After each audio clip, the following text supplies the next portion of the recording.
I would like to welcome the super talented Naomi Jacobs. Naomi will be telling a personal story of moments on the margins as an autistic person, reflecting on stories as tools for stepping more boldly into who we are as activists and as people.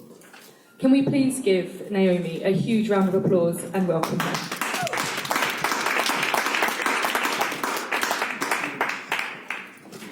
Content warning in case anybody finds it difficult. Not too seriously, but I will in part be talking about parents of undiagnosed autistic young people finding it difficult to raise them.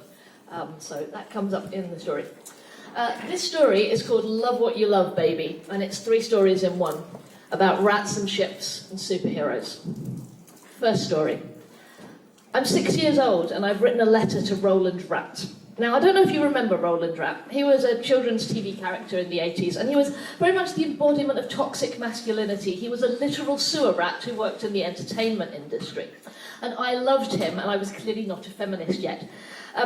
I don't remember quite why I loved him, but I do remember that I was living in a world that made no sense to me already at 6 years old, and I made no sense to the world. And I was beginning to understand that everything about the way I interacted with the world was considered wrong by people around me.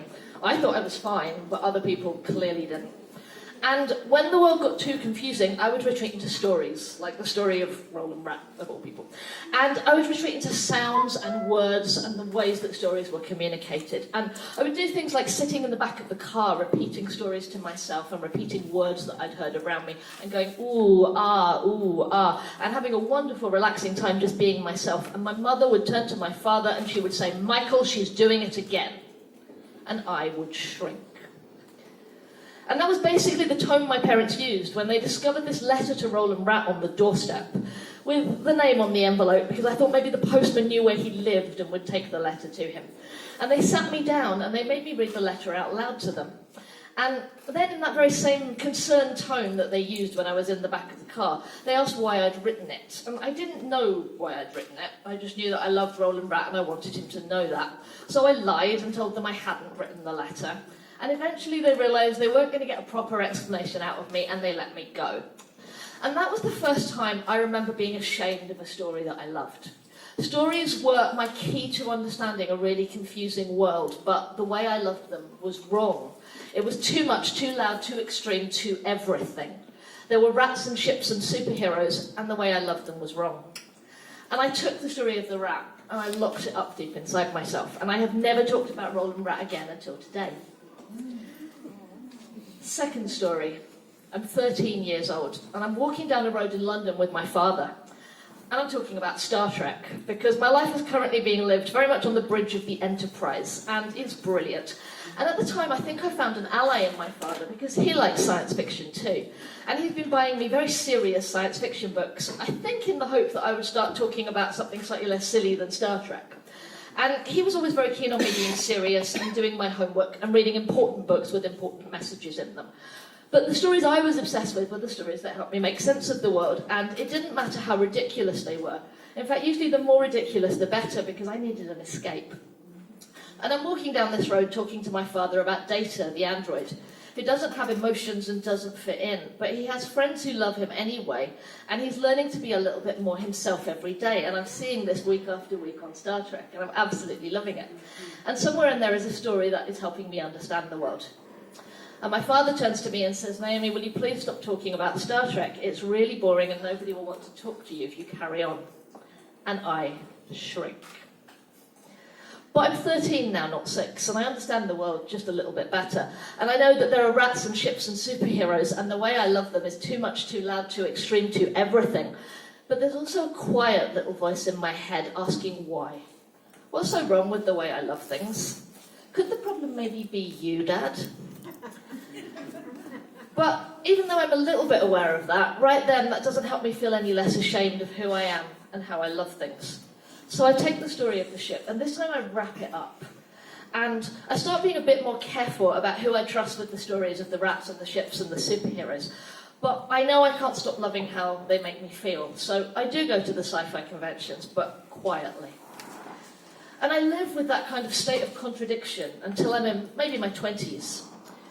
And then I've really started listening to the messages of the world by then, and I start believing that the only way I'm going to fit in at this point is by doing my homework and reading the right books with the very serious messages in, and by telling the right stories. I'm quite good at some of those things, but I don't love them. And I stopped going to the sci-fi conventions, and I stopped writing stories. And I carefully limit how many weird things I obsess over. I kind of got to the point where I realised that you're allowed about 2. And that's your limit. And I really wanted sort of 5 to 10. And I've become an English teacher, because at least that way I can enjoy helping other people find their rats and their ships and their superheroes, even if I don't get mine. The third story. And now we jump forward 15 years, and I'm doing a PhD, because if there's one thing I've learned to be really good at by now, it's doing my homework. And the stories have snuck into the PhD, because I've found myself doing a PhD about disabled people's stories. But I haven't quite understood that that's happened yet. Right now, in my 3rd year of an 8-year PhD, what I know is that I'm tired and I'm scared, and I am really done with the world not understanding me and me not understanding it, and I have lost the stories. And by now I've been diagnosed autistic, but I have no idea how knowing that is going to help me. And one day, when I'm too depressed to get out of bed, my partner sends me a text message, and they say, "There's this TV show you might like. It's called The Flash." And I go, "Superheroes? Really?" Because I've grown up and I'm past all that. And I've learnt how to lock the rats and the ships and the superheroes away. But I'm also really depressed and I've got nothing else to do. So I get on the internet and I find this TV show. And the colour explodes back into my world. And I remember the stories. And I start obsessively watching this thing, and at first I could not tell you why. It is nothing my father would approve of. The writing is terrible. But there's something about some of the characters. And I could tell you about a lot of them, but I won't, because you'd get really bored with my obsession. But there's one, and his name is Captain Cold. And he shoots ice at the Flash out of an ice gun, and it's brilliantly ridiculous, and I'm absolutely loving it. But underneath that, he's just a little bit like me. He's been shaped by a world that he doesn't understand, that doesn't understand him, into something that he was never really meant to be. And then he meets a superhero, and the colour explodes back into his world. And like him, something in me starts waking up, because there are rats and ships and superheroes, and I am remembering how to love them again. Even if they're problematic and written by the sewer rats who run the entertainment industry. I start remembering that stories are the place where I can meet the world in an in-between place. And even if that world will never understand me, I can say, "Let me tell you a story." And this guy, Captain Cold, has a moment at something called the Oculus, where he has to decide if he's going to be what he's always been taught to be, a villain, or if he's going to be who he really is and save the world. And of course he saves the world because this is a superhero story.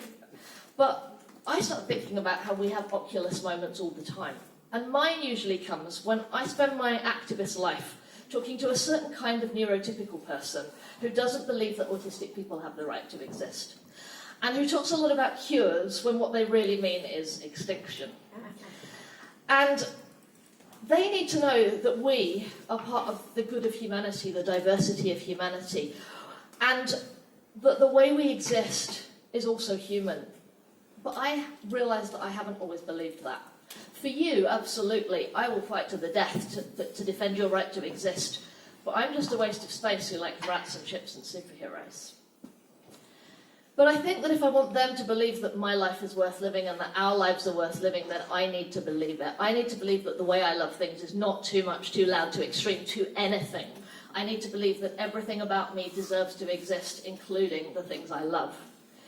And only then can I persuade everyone else that we don't have to shrink.